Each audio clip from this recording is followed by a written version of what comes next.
nila sa lahat ng hindi nakakatulog na yon kasi pinakatawag nila paulit-ulit sa ANSA. Naku po, ang lakas ng tama nito. Dali na ho ito sa pinakamalapit.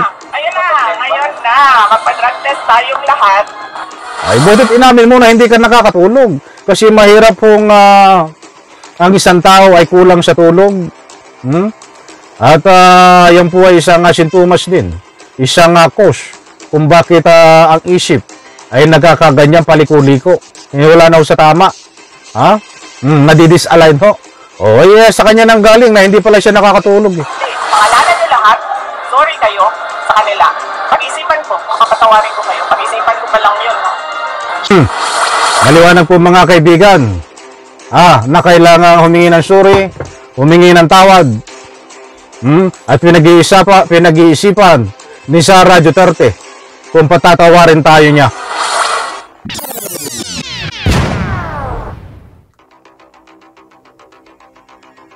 Alright, welcome back to my YouTube channel. I'm Andy's Vlog. Nako, ito, Sara Duterte, kaya pala ito ay nagkakaganito. Ay hindi na rin ho nakakatulog. Kaya nagiging lutang ang isip. Ay sanhi din po itong hindi siya nakakatulog. Yan po ang kanyang pag-amin din. Parang ano ba ang dahilan kung bakit hindi ito nakakatulog? Ito ba ay gumagamit ng pinagbabawal na gamot? Ito ba ay nagdodroga? Ito ba ay adik? Dahil ang mga gumagamit ito, itong pinagbabawal na gamot ay hindi walis tumutulog yan.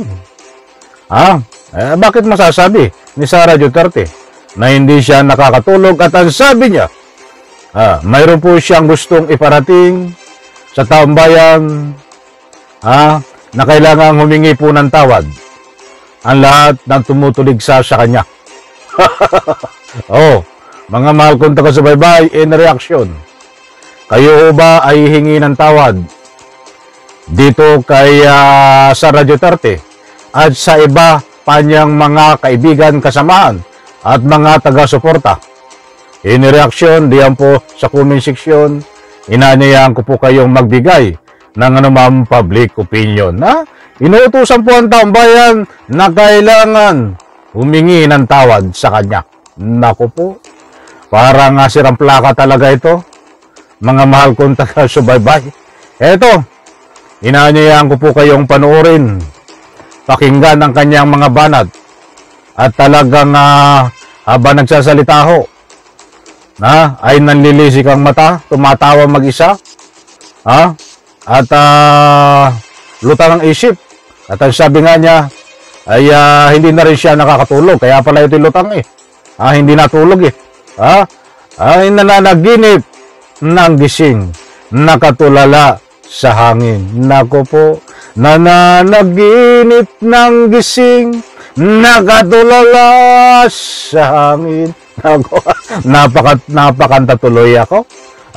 Eto mga kaibigan, pakinggan po natin ang kalukuhan, katarantaduhan ng pinagsasabi nitong Vice Presidente nyo, ni Sara Duterte. Lutang na lutang ho sa hangin. Siglang number 4. Super ang hangin ho nito sa ulo. Ito ho. Nako. Neuropsychiatric exam and drug test. Pero dapat, lahat ng mga young guns na kandidato, lahat ng mga congressional candidates ay mag-drug. Hinamon ni Vice President Sara Duterte ang mga tumutuligsa sa kanya na sumailalim din sa neuropsychiatric exam at drug test. Kasama sa mga... Ay, ang usapan ay neuro lang. Ang usapan ay itong patingnan lang ang iyong kung ano ang laman ng utak, Sara Duterte. Hindi kasama dito ang drug test. But anyway, maganda naman yung informasyon mo, Sara Duterte. Maganda yung informasyon mo na kagustuhan mo din na drug test. Dahil ikaw rin ang umaamin, baka yun ay sintomas din nang nagdodruga, gumagamit ng bawal na gamot. Kaya gusto mong magpa-drug test din. Diba? O alayo po sa usapin. Ang usapin dito ay usapin na ika nga po yung sakit ng kanyang pag-iisip di umano ayon sa kanyang galawan. Ba't napunta ho sa drug test? Katulad nga po na sinasabi ko, baka nga ito sintomas din na nagdodroga. Kaya ganito na ang lumalabas sa kanyang mga bunganga. Ganito na ang kanyang mga iniisip. Nako ho. Oh, tingnan ho ang galawan lutang ho. Ha? Alam niyo ang mga adik, lutang din eh. Lutang din ang mga isip. Oh, kita niyo ho yung yung paano mo nasabi? Ay baka hindi niyo kilala yon. Yung mukhang nag-a-addict din, di ba? Saka po natin talakayin yan. Baka tayo lumayo sa issue. Ito ho. Nais niyang magpasuri ang lahat ng congressional candidates sa 2025 midterm elections, maging ang kapatid na si Paulo Duterte at katunggali nito sa congressional seat na si Congressman Margarito Nograles sa hindi ligtas. Kinol na nila. Okay na kayo. Hindi pwedeng 3 months after ha, kasi hindi magdodroga yan ng 3 months. Tapos na yung testing nila. Usapang usapang walang kakwenta-kwenta. Ha? Oh, ang daming issue na dapat pag-usapan mga mahal kong taga-subaybay para sa ikagaganda ng takbo ng ating Republika ng Pilipinas. Ba't itong Vice Presidente na ito ay iba na ho ang sinasabi? Oh, katulad do ngayon ay panahon no ng bagyo. Ay nasaan ho siya? Nandun ho sa sulok nagmumukmok.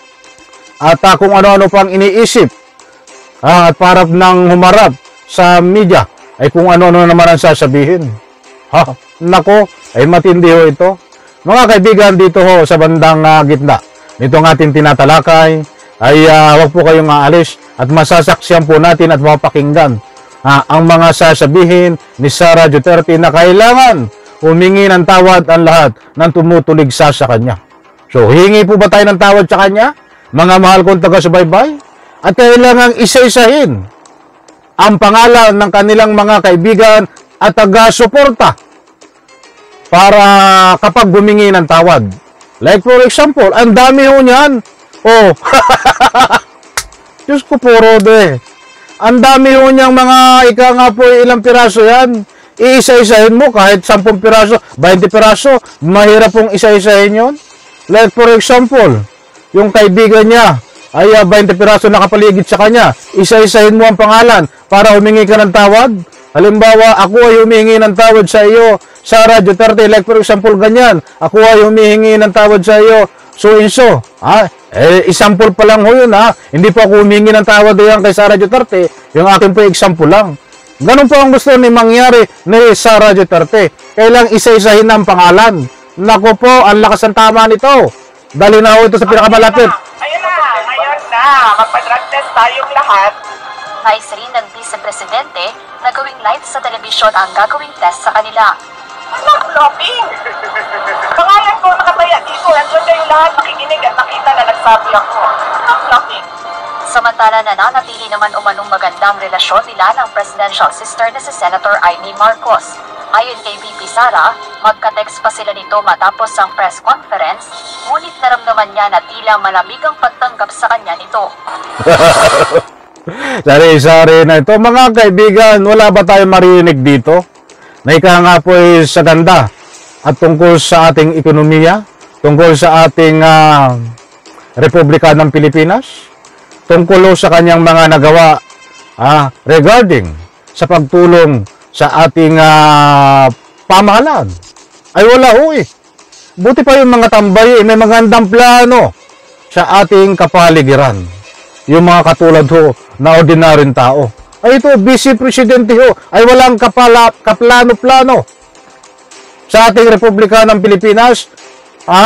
Nang dahil nga ho, hindi siya makapagtrabaho ng matino dahil ang kanyang isip ay wala sa katinoan. Yan po ang totoo, mga mahal kong taga-subaybay, na nagbabatayo tayo sa kanyang mga galawan. Ay hindi lang ako nagsabi niyan. Senador, Congressman, taong bayan ay nagsasabi ho na ito ho ay malakas na ang tama. Kulang na ho. Ang kanyang hindi na sapat ang kanyang pag-iisip para manungkulan ng tama at tunay sa ating Republika ng Pilipinas. Meron siyang sinabihan ng common friend namin sabihin mo sa kanya, huwag siya mainis sa akin at kay BBM. Mainis siya kay Lisa at kay Martin. Hindi naman nagbigay na ng mahabang reaksyon ang pangalawang Pangulo sa mga pahayag ng anak ni Pangulong Ferdinand Marcos Jr. na si Congressman Sandro Marcos at anak ni Senator Amy na si Governor Matthew Marcos. Oo, sa pag-inis na naman. Ako, talagang matindi ito kung ano naman na-imbento. Manoto. I will not comment sa mga anak to because ang natural affinity ng mga anak is to defend parents. Eto. May sa pag-asang Eto, mga kaibigan, dito niya diretsahan sasabihin na kailangan humingi ng tawad. Ang lahat ng tumutuligsa. At ito, talagang lutang ho eh. Oh. ayos kay PBBM maging sa mga tumutuligsa sa kanya. Sinabi niya na pag-iisipan niya ito kung hihingi ang mga ito ng tawad sa publiko. Sige, mag-sorry sila doon sa pamilya nung namatay sa Davao City during the kaguluhan sa loob ng Kingdom of Christ. May namatay doon. Mag-sorry sila sa lahat ng tinear gas nila, pinukpok nila at pinukpok nila sa Tamayong at sa KOJC. Mag-sorry sila sa lahat ng hindi nakakatulog na yon kasi pinakatawag nila paulit-ulit sa House of Representatives. Mag-sorry lahat. Nako ho. Talagang matindi ho. Mag-sorry daw yung ika ngay hindi nakakatulog dahil pinapatawag sa House of Representatives. Ay isa rin ho ito sa pinapatawag sa budget deliberation. At doon sa mga extension pa ng mga hearing para may sagutin siya. Ibig sabihin inamin niya na hindi siya nakakatulog. Oh, paano ho ito makakatulog? Ay bangag na. Oh.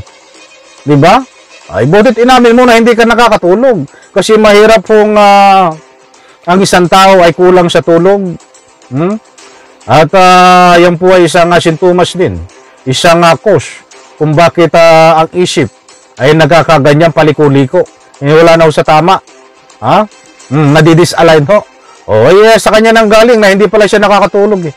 Dahil ang sabi niya, yung mga pinapatawag diyan sa House Representative sa mga hearing ay hindi ho nakakatulog na. Kaya kailangan humingi na ng tawad. Ay isa siya. Isa siya sa mga pinapatawag ho diyan sa mga hearing. Datapuat siya ay hindi rin nakakatulog. Ang diretsahan niyang inamin. Mga mahal kong taga-subaybay. Hindi lang sorry na, sorry hindi. Pangalanan niyo lahat, sorry kayo sa kanila. Pag-isipan ko, makapatawarin ko kayo. Pag-isipan ko pa lang yun. Jad Meresina, UNTV News and Maliwanag po mga kaibigan. Na kailangan humingi ng sorry, humingi ng tawad. At pinag-iisipan ni Sara Duterte kung patatawarin tayo niya. Marami sakop lahat. Ibig sabihin taong bayan. Kasi tinutuligsa siya ng taong bayan. Ang usapin dito. Ibig sabihin lahat. At pinag-iisipan niya kung patatawarin niya tayo. Lutang na lutang ito. Mga mahal kong taga-subaybay. Buti pa ang Diyos eh. Nakakapagpatawad. At nasama naman ang Panginoon Diyos doon ha. I'm very sorry kung naisama ko. Ay maliwanag ko. Hindi siya nakakatulog kaya dapat humingi tayo ng tawad sa kanya. Mga kaibigan, ito kung patuloy at patuloy na hindi tutulog.